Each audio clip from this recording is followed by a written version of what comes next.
Hello, good evening friends. Welcome again to Raj classes. Continue करते हैं पिछले लेक्चर को।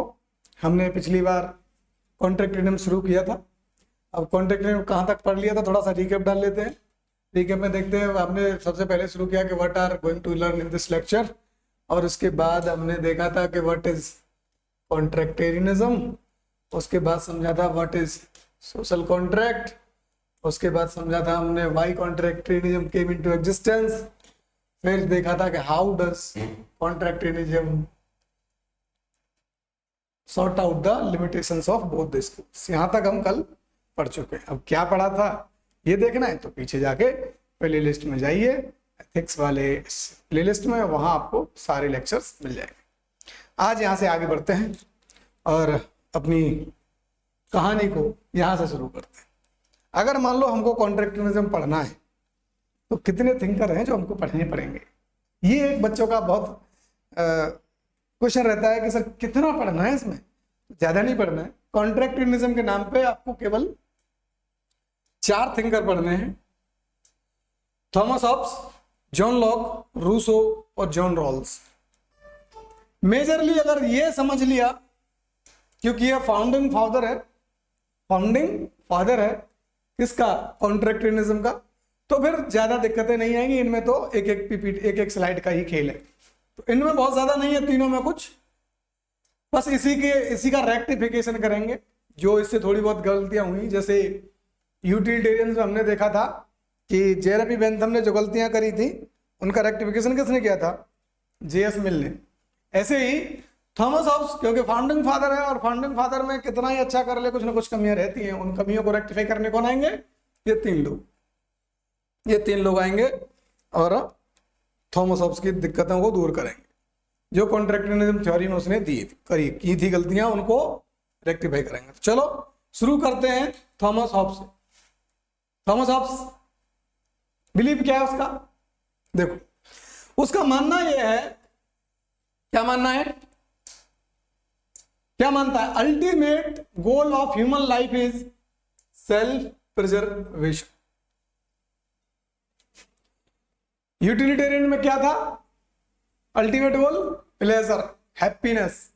यहां क्या है, प्लेजर, हैप्पीनेस, ड्यूटी ब्यूटी कुछ नहीं। इसका कहना है कि भैया सेल्फ प्रिजर्वेशन, स्वयं की रक्षा सबसे बड़ा एम है ह्यूमन लाइफ का। जिंदा रहोगे तब तो खुशी दुखी कैरेक्टर नैतिक वैतिक जो भी है रह पाओगे। सबसे पहले क्या है, जिंदा रहना। जिंदा रहोगे तभी चरित्रवान बन सकते हो या गैर चरित्रवान बन सकते हो, प्लेजर पा सकते हो या दुख पाओगे, जो भी पाओगे। अच्छा बुरा सही गलत करोगे तो तब जब होगे तो self preservation is the ultimate goal of human life. कौन कहता है, थॉमस हॉब्स। किसी भी विचारक, किसी भी थिंकर को पढ़ने से पहले उसका क्या समझना है अपन को, कि वो क्या सोचता है, मानना क्या था, उसका बिलीफ सिस्टम क्या था।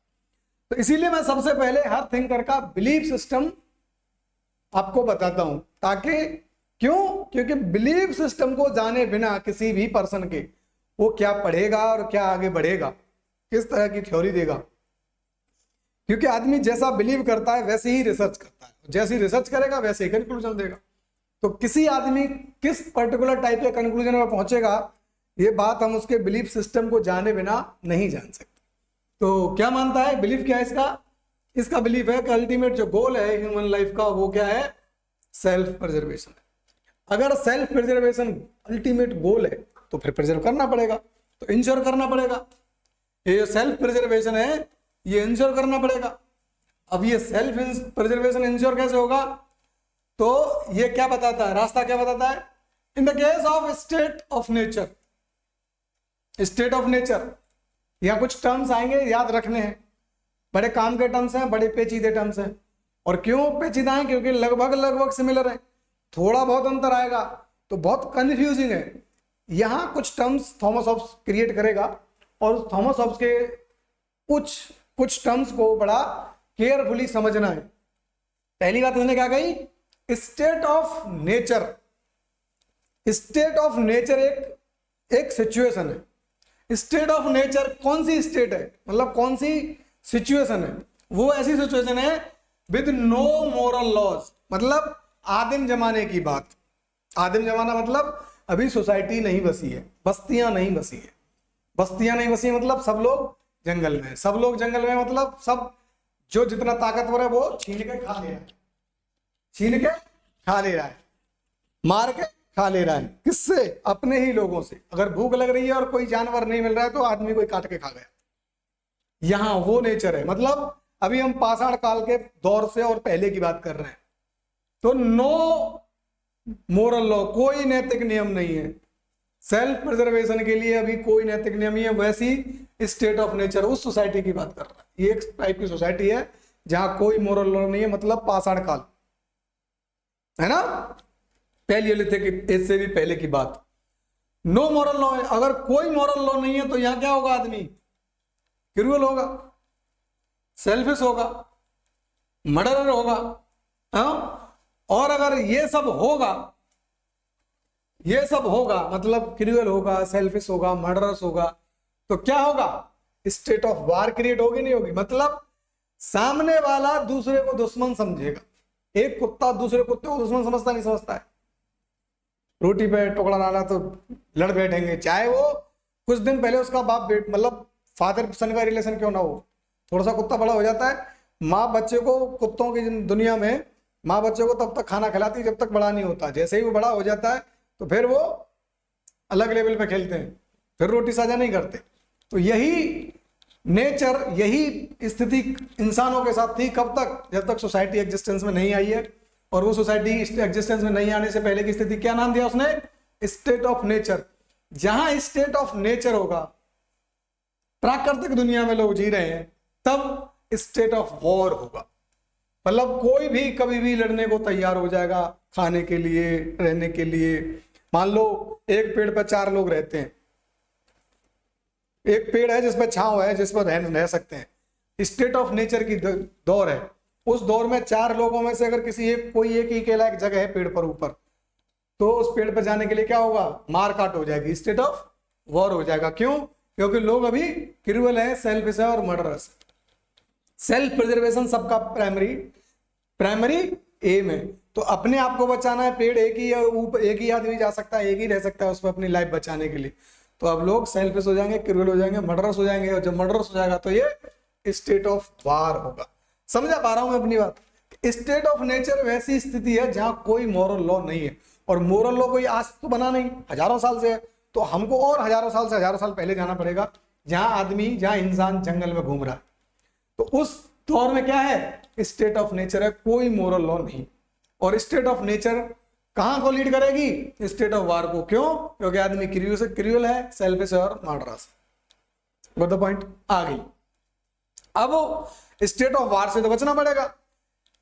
नियोलिथिक एज आएगी, फिर आईवीसी आएगा, फिर वैदिक काल आएगा, सोसाइटी बनने लगेगी, गांव बसने लगेंगे नियोलिथिक एज में। तो नियोलिथिक एज में गांव बसने लगेंगे, तब जब बस्ती बसेगी, जब हैबिटेट बसेगा, लोग एक जगह पे इकट्ठे होंगे, गांव बनेगा, तो वहां सर्टेन रूल्स बनाए जाएंगे रहने के लिए। रूल्स क्यों चाहिए होते हैं? साथ रहने के लिए रूल्स चाहिए। रूल्स कब आते हैं? एक आदमी अकेला रह रहा तो कोई रूल्स थोड़ा ना होता है। 8 बजे जगह, 9 बजे जगह, 10 बजे जगह, 11 बजे जाए, 12 बजे जाए, 3 बजे जाए, रात भर जगह, दिन भर सोए, दोपहर को सोए, कोई रूल होता है? नहीं होता। रूल कब बनते हैं? जब रूम पार्टनर आ जाता है। रूम पार्टनर को 11 बजे सोना, तुम 3 बजे तक पढ़ रहे हो, लाइट कैसे जला पाओगे? तुम अकेले रह रहे हो, 3 बजे तक सो, 4 बजे तक सो, अकेले, मतलब कुछ भी कर लो। तो रूल की जरूरत कब पड़ती है? जब कम से कम 2 लोगों को साथ रहना हो। तो साथ रहने के लिए प्राइमरी शर्त क्या है? रूल बनाने होंगे। सर्टेन रूल चाहिए साथ रहना है। तो बस्ती जैसे जैसे बसने लगेगी, रूल्स की जरूरत पड़ने लगेगी। एक्सेप्ट सर्टेन लिमिट्स, अपने आप पे फिर अब लिमिट लगानी पड़ेगी। अब तक खाना खा के छोड़ देते थे, बर्तन सुबह धोएंगे, परसों धोएंगे, 8 दिन बाद कपड़े धोएंगे। जब कोई पार्टनर आ जाता है, रूम पार्टनर साथ में, और उसे भी उन्हीं बर्तनों को यूज करके अपना खाना बनाना है, तो क्या तुम ऐसा कर सकते हो कि अब आज खाना बना लिया, कल बर्तन धोएंगे? नहीं, धो अभी। कहाँ होता है कि नहीं होता है? अब अपने ऊपर एक लिमिट आ गई भैया, जैसे अपना खाना खत्म हुआ, धो के रख दो, वो अगला यूज कर लेगा। क्यों? क्योंकि अब तुम 2 लोगों को साथ रहना है। जहां साथ रहेंगे वहां रूल्स की जरूरत पड़ेगी, रूल्स के साथ अपने आप पर कुछ लिमिट इंपोज करनी पड़ेंगी। अभी तक 3 बजे तक जग के लाइट चल रही थी, कोई दिक्कत नहीं थी। दूसरा आया बोला 11 बजे सोना, भैया मुझे 6 बजे सोऊं, मुझे सुबह 6 बजे जग के पढ़ना है, और तुम सुबह 6 बजे सोने जाते हो। तो ये अब क्या होगा, ये चेंज करना पड़ेगा अगर साथ रहना है। तो सोसाइटी में भी ऐसा ही होता है, बहुत ज्यादा डिफरेंस नहीं होता है। अपनी लाइफ से विजुअलाइज करोगे चीजों को तो आसान हो जाता है। तो accept limitations on your rights. अब तक वो राइट्स तो था, खाना खा के 3 दिन बाद बर्तन धोने का, वो अब कर्व करना पड़ेगा, क्योंकि सेम बर्तन में दूसरे वाले को खाना बनाना। पता पॉइंट। अकेले रहते थे, 15 दिन झाड़ू नहीं लग रही है, दूसरे सामने वाला आ गया, अगर उसे डेली साथ झाड़ू चाहिए, अगर एक दिन उसने लगा दी तो मोरल प्रेशर क्रिएट हो जाएगा, तुम भी लगाओ दूसरे दिन, नहीं तो वो भी लापरवाह हो जाएगा। तो साथ रहने के लिए अपने राइट्स पर लिमिट लगानी होगी। And be part of social contract. जहां रूल्स आ जाएं और लिमिटेशंस आ जाएं, यही तो सोशल कॉन्ट्रैक्ट है। सोशल कॉन्ट्रैक्ट की डेफिनेशन में पढ़ा था ना हमने, एग्रीमेंट है। कुछ लोग अपने राइट्स को सरेंडर कर देते हैं साथ रहने के लिए, पीसफुली, ऑर्डर के लिए, यही तो सोशल कॉन्ट्रैक्ट था। तो सोशल कॉन्ट्रैक्ट का पार्ट बनने के लिए एग्री हो जाते हैं, रूल्स बन जाते हैं और लिमिट इंपोज हो जाती है, लिमिट्स इंपोज होती है।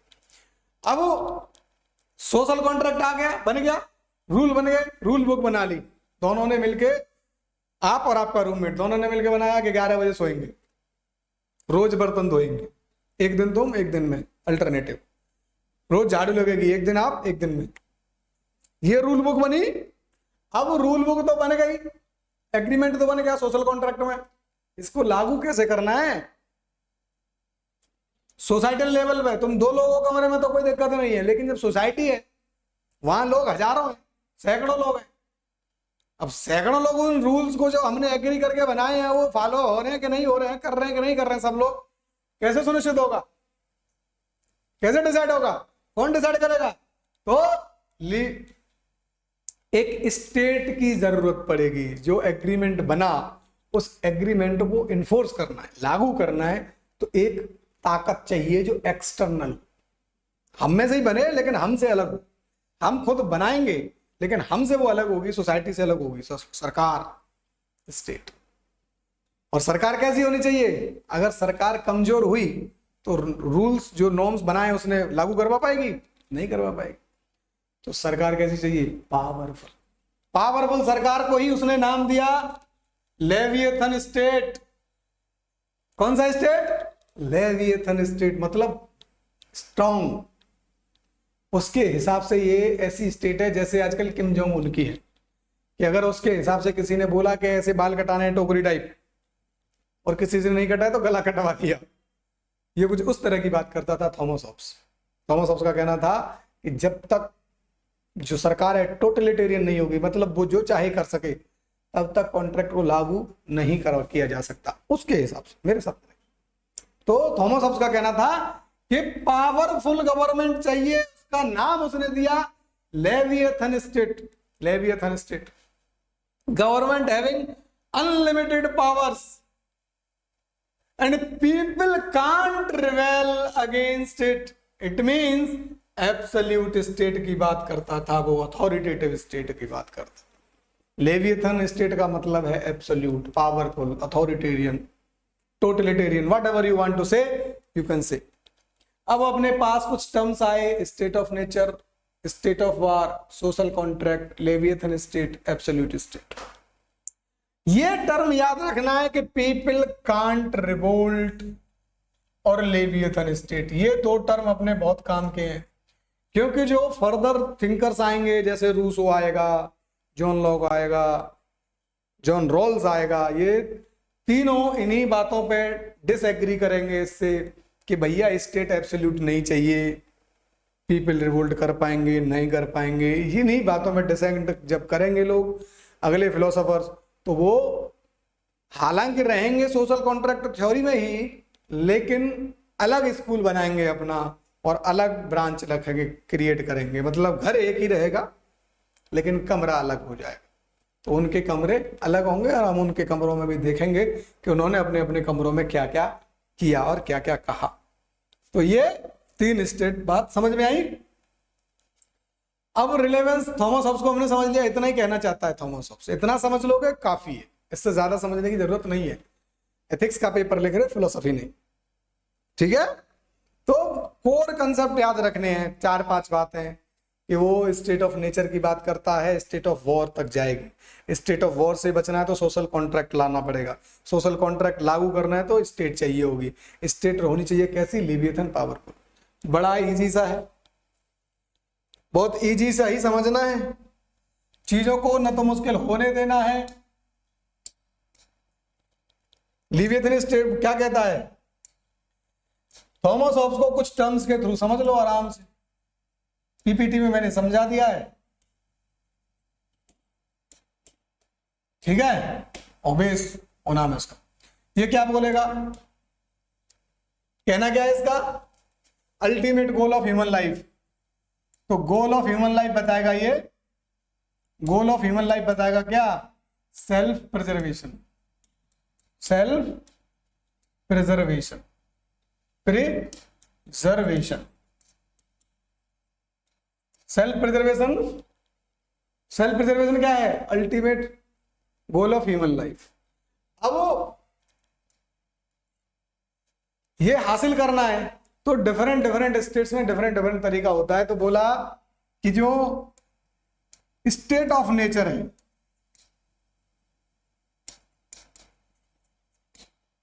स्टेट ऑफ नेचर है, यहां सेल्फ प्रिजर्वेशन बहुत प्रॉब्लमेटिक है।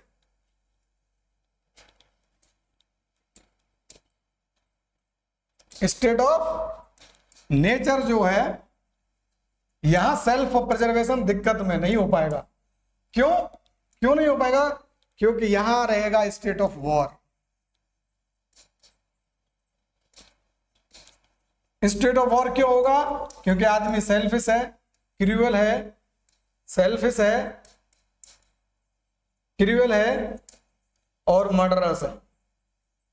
शॉर्ट टेम्पर्ड भी बोलता है, 5 बातें बोलता है, ज्यादा याद रखने की जरूरत नहीं है, रटना नहीं होता चीजों।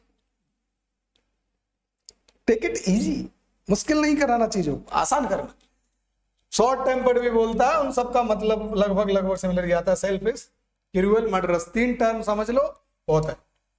यूपीएससी का भी 5 टर्म जानेगा भी नहीं, पूछेगा भी नहीं वो, क्योंकि वो उसका पार्ट नहीं है। शॉर्ट स्टेट ऑफ वार होगी, क्यों? क्योंकि आदमी बाई नेचर ऐसा है। अब इससे बचना है, इससे बचना है तो क्या करना पड़ेगा? Social contract. क्या करना पड़ेगा? Social contract. अगर सोशल कॉन्ट्रैक्ट बन गया मतलब एग्रीमेंट बन गया, तो इसको लागू करना है, इन्फोर्स करना है। इन्फोर्स करना तो क्या चाहिए अपन को? स्टेट। और ये स्टेट कैसी होनी चाहिए? एब्सोल्यूट। कैसी होनी चाहिए? एब्सोल्यूट। क्यों? क्योंकि वीक स्टेट इस कॉन्ट्रैक्ट को लागू ही नहीं कर पाएगी उसके हिसाब से, मेरे हिसाब से नहीं, उसके हिसाब से। तो एब्सोल्यूट स्टेट को उसके नाम क्या दिया? Leviathan state, leviathan state. बस इतनी ही बात थी, थॉमस हॉब्स को समझने में इतनी ही बात थी। कौन कौन सी बात थी?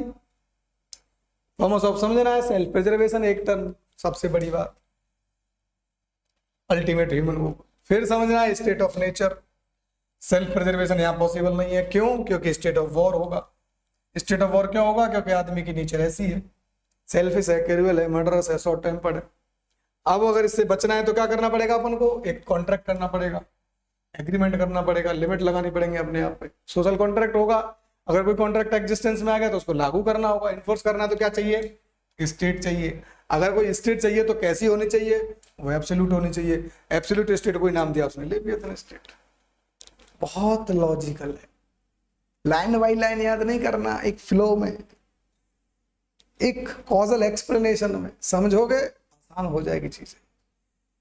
लेवियो जनरली टेंडेंसी क्या है? जनरली मार्केट में जो बुक्स अवेलेबल हैं या टीचर्स अवेलेबल हैं, वो ये लॉजिकल सीक्वेंसिंग नहीं समझाते, इस तरह से नहीं समझाते। आपको फिलोसोफर पढ़ने का, फिलोसोफर्स को समझने का इससे बेहतर तरीका नहीं मिल सकता कहीं भी। जाके क्रॉस चेक कर लीजिए so called eminent teachers, prominent teachers से, दिल्ली वाले टीचर्स से। नाम नहीं लेना चाहता मैं किसी का, सो कॉल्ड एथिक्स के महामहिम बहुत है यहाँ, और किसी महामहिम पे उंगली उठाना ठीक नहीं है, क्योंकि वो महामहिम है, लेकिन वो कितने महामहिम है आप इस लेक्चर को देखकर अंदाजा लगा सकते। चीजों को समझाना अलग बात है, और इजी तरीके से समझाना दूसरी बात, और उसी इजी तरीके में ऐसा कुछ तरीके से बताना कि वो चीजें लॉन्ग लास्टिंग रहें, ये अलग बात है। वही अलग बात के लिए हम हैं। कुछ अगर अलग नहीं कर पाए और अलग तरीके से नहीं कर पाए तो फिर हमारे होने का कोई फायदा थोड़ा ही है। हम उस रेस में शामिल नहीं होते जहां से दुनिया गुजर गई। हम कुछ अलग तरीके से जाए, अलग जगह के लिए ले चलेंगे, अलग तरीके से पढ़ेंगे चीजें, ठीक है। सोशल कॉन्ट्रैक्ट कंप्लीट हुआ, थॉमस हॉब्स। अब वो आगे समझते हैं थॉमस हॉब्स, रिलेवेंस समझ लें थॉमस हॉब्स का। अभी थॉमस हॉब्स समझ लिया कि क्या है थॉमस हॉब्स, अब समझते हैं उसका रिलेवेंस, महत्व, इंपॉर्टेंस क्या। पहली बात, क्या करता है ये? Establish moral law as a means. Moral law क्या है इसके हिसाब से? मोरल लॉ कहां से आए? सोशल कॉन्ट्रैक्ट में जो बातें एग्रीमेंट रूल्स बने होंगे वही रूल्स क्या है? मोरल लॉज है। तो सोसाइटी में जितने भी caste rules, marriage rules, religious rules होते हैं, फैमिली रूल्स, वो क्या है? सोशल कॉन्ट्रैक्ट का हिस्सा है, इनविजिबल है, बात अलग है। कॉन्स्टिट्यूशन, जितने भी लॉज हैं, सब सोशल कॉन्ट्रैक्ट का हिस्सा है, कुछ फॉर्मल कुछ इनफॉर्मल, लेकिन सब है क्या उसके हिसाब से? गोल नहीं है अभी भी, ये मीन्स है। किसके लिए? सोशल ऑर्डर के लिए।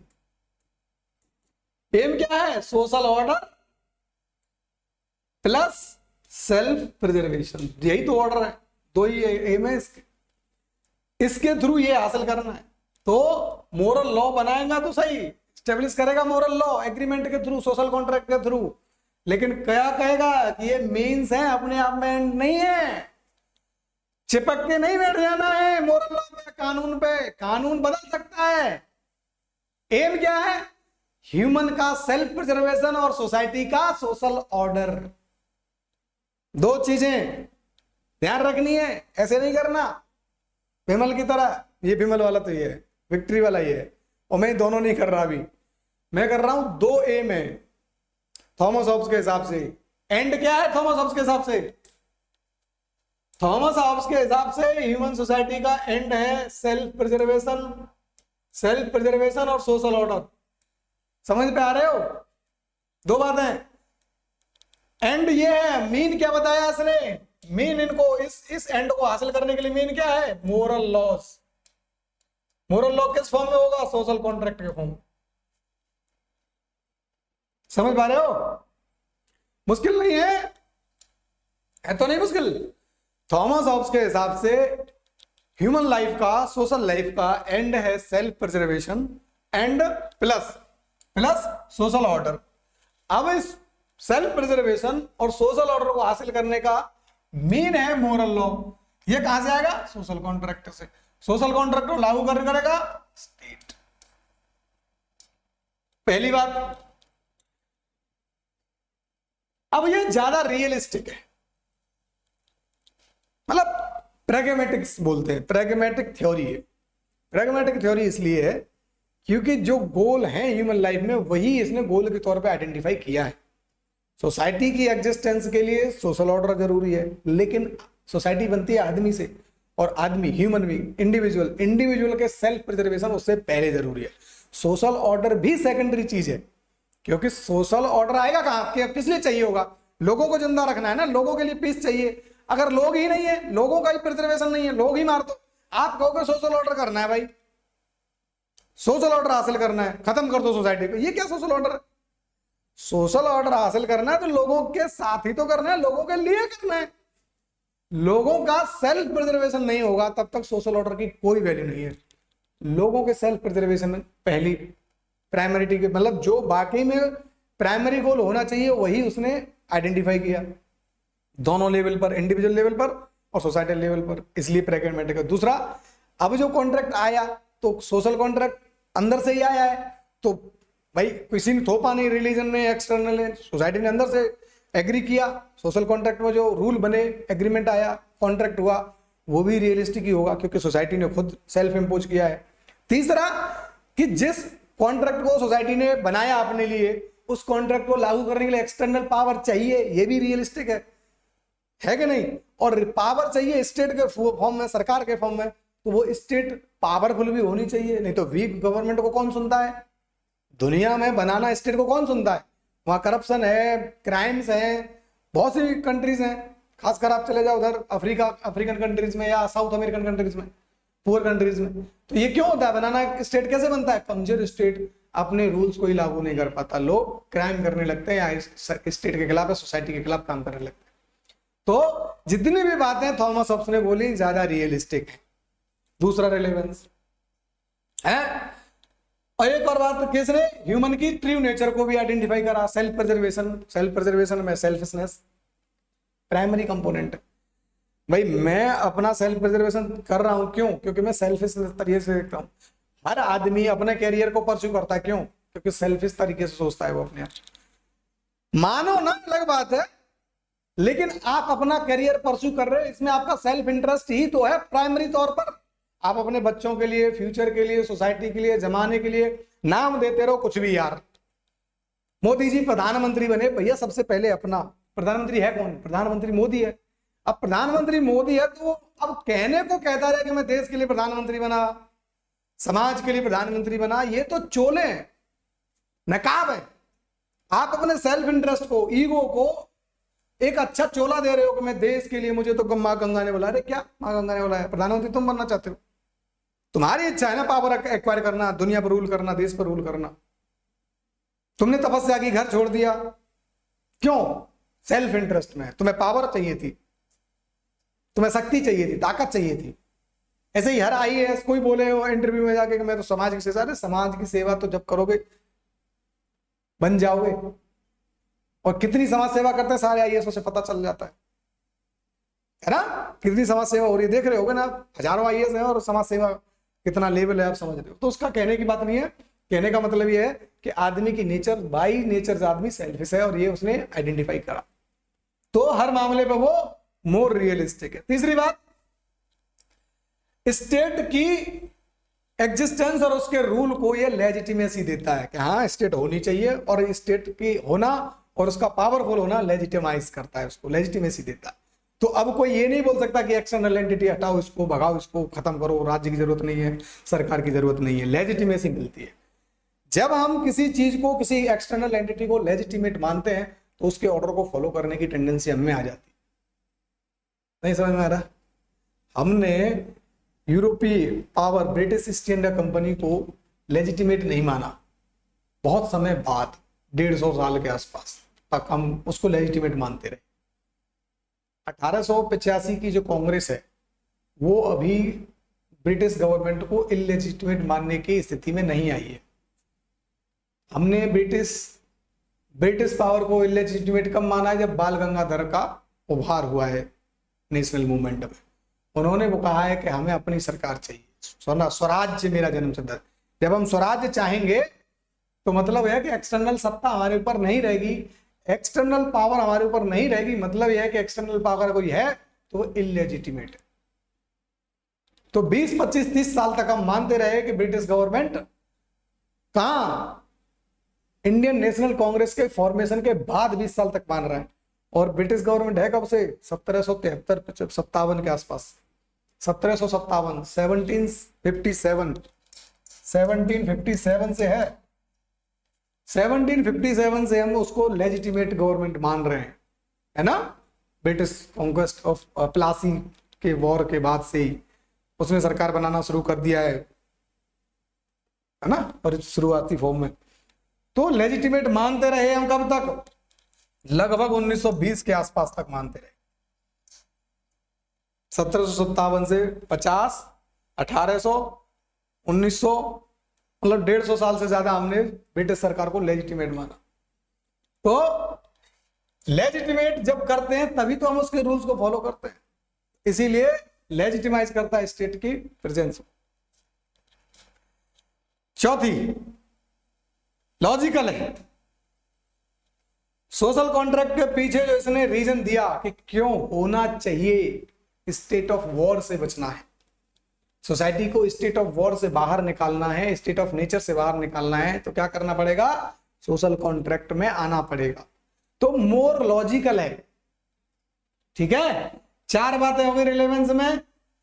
स्टेब्लिश करता है मोरल लॉ को, मोरल रूल्स को, और मोर रियलिस्टिक है, मोर लॉजिकल है, और स्टेट की एग्जिस्टेंस को लेजिटिमाइज करता है। 4 बातें याद रख लोगे।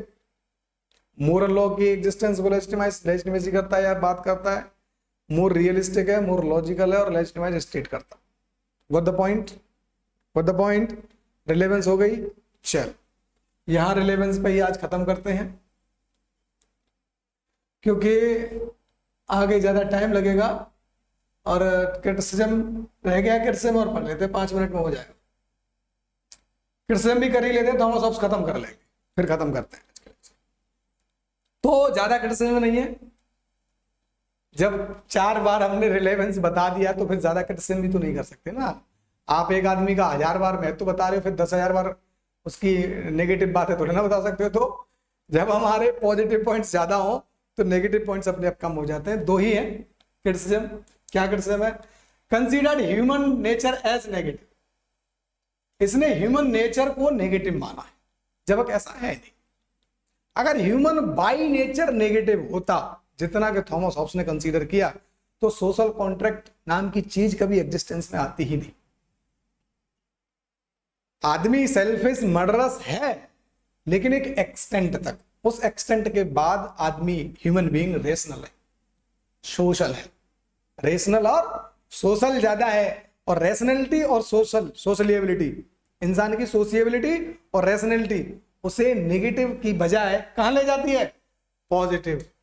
तो ह्यूमन नेचर नेगेटिव है एक एक्सटेंट तक, लेकिन मोर केसेस में वो पॉजिटिव है। थॉमस हॉब्स ने यहां ये गलती कर दी कि ह्यूमन नेचर को प्योरली नेगेटिव मान लिया,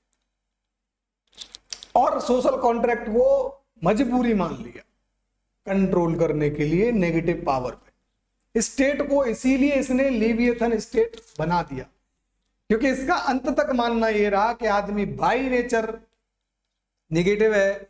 और जैसे ही, अरे भैया स्टेट का इलेक्शन भी तो लोगों ने खुद ही किया है, अपनी पावर्स को कौन सरेंडर करता, सेल्फिश आदमी होता तो नहीं होता ना। तो सेल्फिश आदमी अपनी पावर सरेंडर नहीं करता, वो मर जाता, काट देता, नहीं करता। तो रेशनल है, सोशिएबल है, और रेशनलिटी और सोशिएबिलिटी दोनों चीजें क्या कहती हैं कि ह्यूमन बाई नेचर एक नेगेटिव स्टेट, एक लिमिट तक नेगेटिव, बाकी बाद वो क्या है, पॉजिटिव है। एक बात है एज ही कंसीडर। दूसरी बात जो इसके साथ दिक्कत वाली है, वो उसने कहा कि एब्सोल्यूट स्टेट होने चाहिए। वो पहले ही पॉइंट से ड्राइव्ड है, अलग से नहीं है, क्योंकि उसने परमानेंटली ह्यूमन नेचर को नेगेटिव मान लिया। तो नेगेटिव मान लिया तो मर्डरस होगी, क्रूअल होगी, आदमी जो पर्सन होगा, तो उस पर कंट्रोल करने के लिए स्ट्रॉन्ग पावर चाहिए, एब्सोल्यूट स्टेट। और एब्सोल्यूट स्टेट आज के जमाने में कभी भी कहीं कोई प्रमोट नहीं कर सकता। आजकल हम क्या चाहते हैं, liberal democracy, liberal democratic state. तो आजकल के लिबरल डेमोक्रेटिक दौर में ये कहना कि absolute state is the requirement, वो थोड़ी सी गलत बात है, नहीं मान सकते। तो ये 2 क्रिटिसिज्म के पॉइंट थे। इसके बाद शुरू हो रहा है जॉन लॉक, उसके बाद समझेंगे अपन रूसो, एक स्लाइड में काम हो जाएगा, उसके बाद समझेंगे जॉन रॉल्स, और इसके बाद अपना हो जाएगा थैंक यू। तो अभी हमारी 3 स्लाइड बची हैं जो 1 घंटे के आसपास का टाइम और लेंगी। आज यहीं खत्म करते हैं। थैंक यू वेरी मच, मिलते हैं अगले लेक्चर।